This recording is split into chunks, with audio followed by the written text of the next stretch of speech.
Bismillahirrahmanirrahim. Assalamualaikum warahmatullahi wabarakatuh.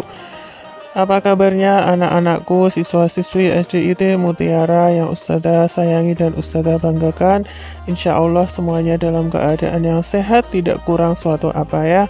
Nah, pada hari ini kita akan membahas mengenai Hari Raya Idul Adha. Seperti sudah kita ketahui ya, ada dua hari raya besar dalam Islam, yaitu Hari Raya Idul Fitri dan Hari Raya Idul Adha. Hari Raya Idul Adha adalah hari raya umat muslim yang kita rayakan setiap tanggal 10 Zulhijjah. Nah, untuk tahun ini kita merayakannya pada tanggal 20 Juli 2021 bertepatan dengan tanggal 10 Zulhijjah 1442 Hijriah. Idul Adha disebut juga dengan Hari Raya Haji. Adalah waktu ketika kaum muslim menunaikan haji yang utama, yaitu wukuf di Arafah.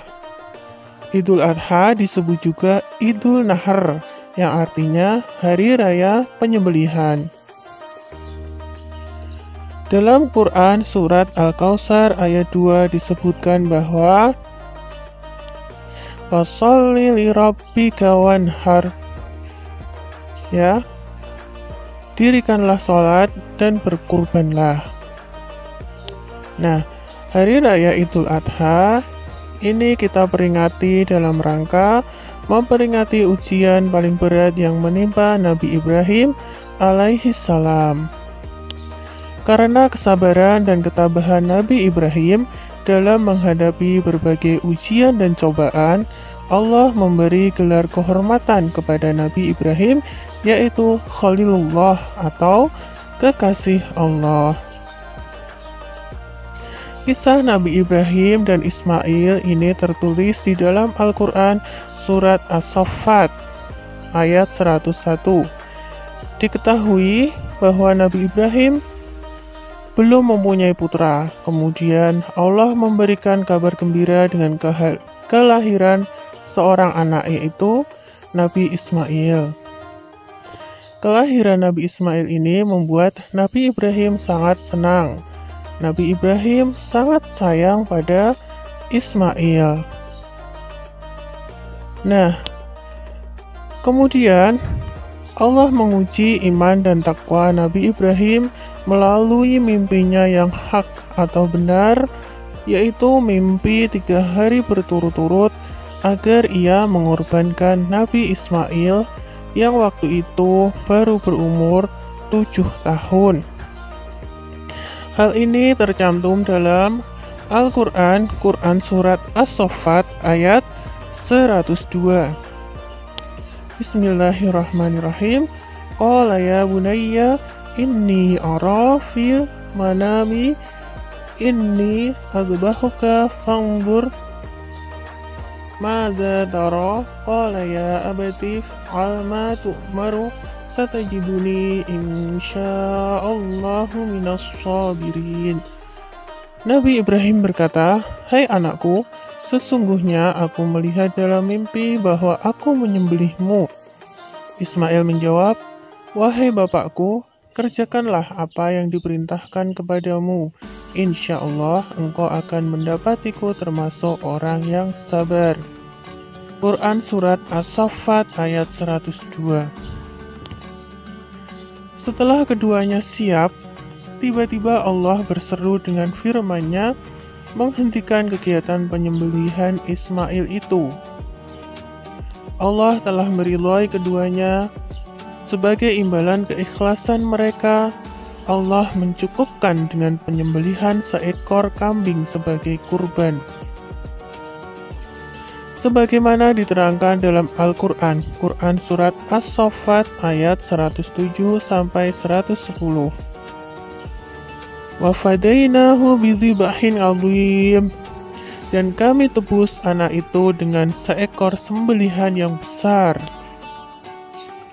Wa tarakna alaihi fil akhirin, kami abadikan untuk Ibrahim pujian yang baik di kalangan orang-orang yang datang kemudian.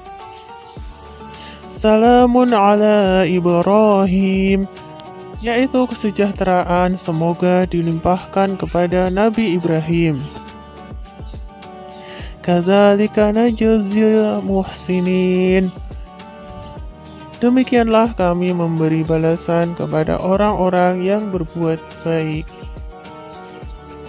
Nah, sudah tahu ya sekarang kisah tentang Nabi Ibrahim dan Nabi Ismail yang kemudian diabadikan dalam peristiwa Hari Raya Idul Adha. Nah, berikut ini adalah tata cara sholat Idul Adha. Yang pertama adalah niat. Usolli sunatal Idul Adha ra'ataini lillahi ta'ala. Artinya, aku niat sholat Idul Adha 2 rakaat karena Allah Ta'ala. Untuk rakaat pertama, setelah takbiratul ihram dan membaca doa iftitah, dilakukan 7 kali takbir. Tiap selesai takbir, disunnahkan membaca Subhanallahi walhamdulillahi wa la ilaha illallah wallahu akbar. Maha suci Allah, segala puji bagi Allah, tidak ada Tuhan selain Allah, dan Allah Maha Besar. Setelah melakukan 7 kali takbir, bacaan seperti sholat lainnya. Diutamakan surat yang dibaca setelah surat Al-Fatihah. Pada rakaat pertama adalah surat Qaf atau surat Al-A'la. Kemudian ruku, sujud, duduk antara 2 sujud, dan seterusnya hingga berdiri seperti sholat biasa. Rakaat kedua, takbir dilakukan 5 kali. Setelah itu, sholat berjalan seperti biasa. Surat yang dibaca setelah Al-Fatihah diutamakan surat Al-Ghasyiyah. Lanjutkan ruku, sujud, dan seterusnya hingga salam. Selesai salam, dilanjutkan 2 khutbah. Khutbah pertama, takbir baca 9 kali. Khutbah kedua, membaca takbir 7 kali. Dan pembacaan takbir ini dilakukan secara berurutan. Nah anak-anakku yang Ustazah cintai dan Ustazah sayangi, demikian tadi tata cara sholat Idul Adha. Nah, kemudian apa hikmah-hikmah yang bisa kita ambil dari Hari Raya Idul Adha ini?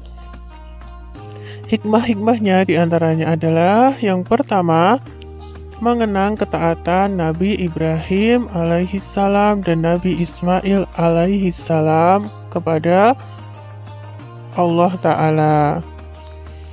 Kemudian yang kedua, meraih ketakwaan.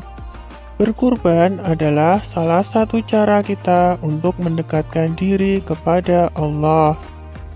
Yang ketiga, sebagai syiar Islam untuk menyebarkan agama Islam.